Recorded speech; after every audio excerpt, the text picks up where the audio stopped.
never forget arriving at the stadium for the AFC Championship game in January. You could feel the magnitude of the moment, from the intensity on the faces of the players to the joy and anticipation of the fans who had flocked to M&T Bank Stadium. First AFC title game in Baltimore since 1970. It was a big deal. And this Ravens team had an air of invincibility. Their gauntlet of a schedule, Lamar Jackson playing at an MVP level, destroyed the Lions by 34, crushing San Fran on Christmas, hanging a 50 burger on the Dolphins, and it took care of business in the divisional round against Houston. Lamar Jackson won a home playoff game. It was all there for the taking, but Kansas City, with Patrick Mahomes, Travis Kelce, coached by Andy Reid, they just know how to do 1% more than necessary, 1% more than you. That led to the stunning 17-10 win in Baltimore on the Chiefs' way to a second consecutive Super Bowl championship. The Ravens were good enough to win, but not on that day. Voice of the Ravens, Jerry Sandusky, reflected after the game on what went wrong for Baltimore. What an unfortunate way for this season to come to an end, but in some regards, it does finalize what we saw throughout the course of the season. There was only one team this season that could beat the Ravens, and that was the Ravens. And in the end, that's exactly what happened today. Three things dictated the outcome of this game. We talked about it in our Ravens countdown leading up to today. We said there were three things the Ravens had to do. They had to win the turnover battle. They did not. They turned the ball over 3 times. They didn't force any turnovers. They had to limit the impact of Travis Kelce. They did not. He caught 11 passes, more than 100 yards, had a touchdown, and Lamar Jackson needed to be able to produce 3 touchdowns because the Ravens were 13-1 when they scored more than 20 points this season. He was not able to do that. They missed on all 3 of those keys. And the other thing is simply this. You've heard it over the years. This is a game of inches, and that's exactly what it was today. For Zay Flowers, that young man who has been so exciting, he was inches away from doing the right thing at the right moment. Inches away at the goal line from scoring a touchdown that could have been a difference maker, that could have potentially sent this game to overtime. Instead, the ball came jarring loose, inches away. And that is the nature of the game. The reason this entire town feels so bad right now is because hopes were so high.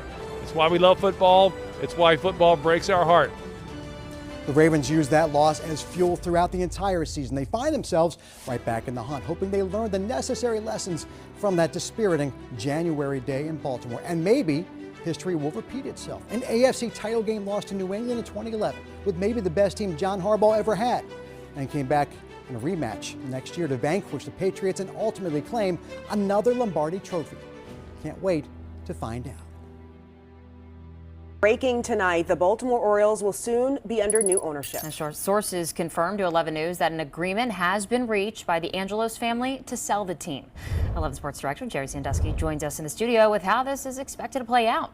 Jerry? Kai, Ashley, TV 11 sources confirm the Angelos family has reached an agreement to sell the Orioles to private equity firm billionaires David Rubenstein and Michael Arrighetti. David Rubenstein, again, set to take ownership pending MLB approval. He's a Baltimorean. He's a lifelong Orioles fan, and he has incredible resources, the kind of resources that might be the thing to, well, get the Orioles over the hump and bring back a World Series championship to Charm City.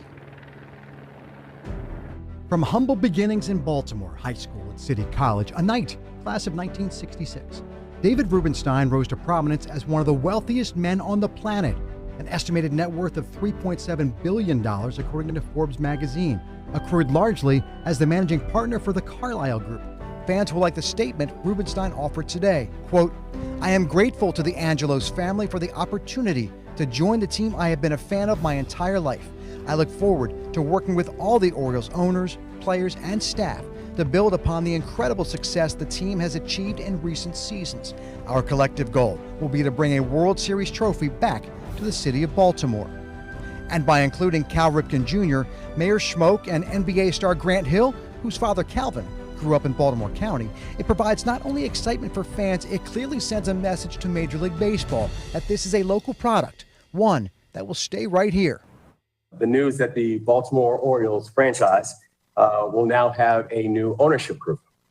And our entire administration congratulates David Rubenstein and Mike Arrighetti and Orioles legend, Cal Ripken Jr. Cal Ripken Jr. also with a statement this afternoon, quote, "I am excited to once again be a part of the Orioles organization, and I thank David for including me in the ownership group. The Orioles have been a part of my life since I was a child, and this is a special day. I look forward to this opportunity and will do whatever I can to help the organization. Let's go O's." Now, the Angelos family will remain significant investors in the franchise, but as soon as MLB approves the deal, David Rubenstein immediately takes over controlling decisions for the ball club. Live here at Oriole Park, Pete Gilbert, WBAL TV 11 Sports.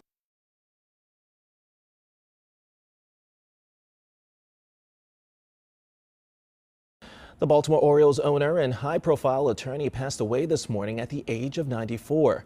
His family tells 11 News that he had been ill for several years. Peter Angelos led the group that purchased the Orioles in a bankruptcy auction for a then-record $173 million in 1993, the most for any sports franchise in history at that time. He wanted the ownership to be Marylanders.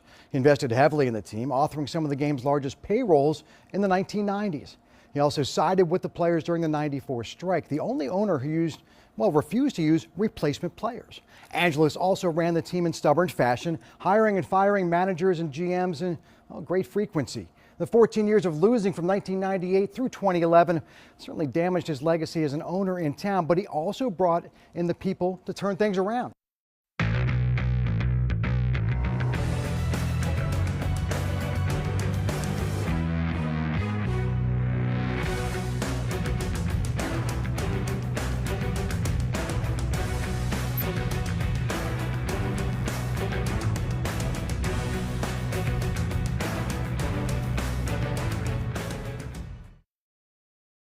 Throughout 2024, WBAL TV 11 News was here. Reporting on the stories impacting you most. From the moments of celebration. Touchdown Ravens! To the moments where time stood still. The Key Bridge has collapsed. This is something that will definitely go down in history. And the times we witnessed communities coming together. We are Maryland tough and we are Baltimore strong. We were here.